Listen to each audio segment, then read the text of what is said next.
जब हजरत इलियास अलैहिस्सलाम ने अल्लाह से दुआ की कि 3 साल और 6 माह तक बारिश ना हो तो जमीन खुश्क हो गई। लोग भूख और प्यास से तड़पने लगे। फ़ाहत ने हर तरफ डेरे डाल लिए। तब कौम ने हजरत इलियास अलैहिस्सलाम को चैलेंज किया कि अगर तुम्हारा अल्लाह सच्चा है तो अब बारिश बरसा कर दिखाओ, हमारा माबूद बैल जरूर बारिश देगा। हजरत इलियास अलैहिस्सलाम ने फरमाया, ठीक है, कोहे करमल पर आओ और खुला मुकाबला करते हैं। तुम्हारे 450 बैल के पुजारी और मैं अकेला, हम दोनों कुर्बानी पेश करेंगे मगर कोई आग नहीं जलाएगा। जो सच्चा माबूद होगा वो खुद आसमान से आग नाजिल करेगा। लोग ये सुनकर जमा हो गए और हजारों की तादाद में कोहे करमल पर इकट्ठे हो गए। पुजारियों ने पहले बड़ी कुर्बानी पेश की और सुबह से शाम तक चीखते रहे, नाचते रहे, अपने जिस्मों को छड़ियों से काटते रहे, खून बहाते रहे और पुकारते रहे, ए बैल आग भेज। लेकिन एक चिंगारी तक न आई और बैल मुकम्मल तौर पर नाकाम हो गया। फिर हजरत इलियास अलैहिस्सलाम की बारी आई। उन्होंने एक छोटी सी कुर्बानी रखी, 12 पत्थर तरतीब दिए, चारों तरफ खंदक खोदकर उसमें पानी भर दिया, यहाँ तक कि कुर्बानी पानी में डूब गई।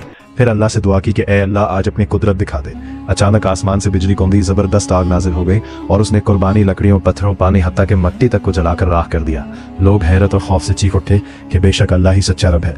इसके फौरन बाद हजरत इलियास अलैहिस्सलाम दोबारा पहाड़ पर चढ़े, 7 बार आसमान की तरफ देखा और दुआ मांगी। 7वीं बार एक छोटा सा बादल नमूदार हुआ और फिर अचानक आसमान बरस पड़ा। तूफानी बारिश शुरू हो गई, नहरें भर गईं, जमीन सरसब्ज हो गई और यूं अल्लाह ने पहले आग के जरिए अपनी कुदरत दिखाई और फिर बारिश बरसाकर अपनी रहमत नाजिल की, जबकि बैल मुकम्मल तौर पर रुसवा हो गया।